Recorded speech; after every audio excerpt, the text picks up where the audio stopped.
Venice, Italy, the city of romance, gondolas, and masks.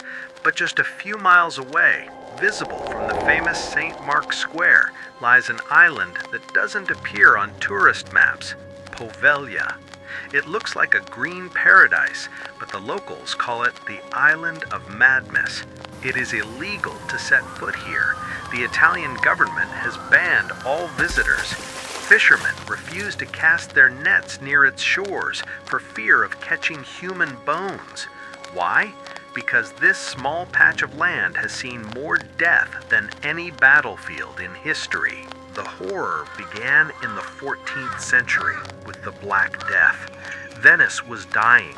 The bodies were piling up too fast to bury, so they shipped the sick and the dying to Poveglia. It became a lazaretto, a quarantine station of no return. If you showed even the slightest symptom of the plague, you were dragged from your home and thrown onto this island. There were no doctors, only guards. Tens of thousands of people were left to die in agony, piled on top of each other in massive plague pits.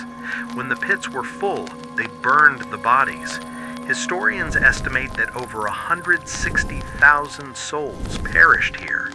The soil today is still gray, mixed with the ash of the burnt dead. For centuries, the island remained empty. No one wanted to live on a graveyard.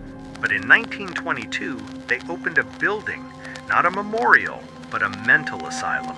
Patients immediately started reporting ghosts. They said the plague victims were tormenting them at night, but the doctors didn't listen.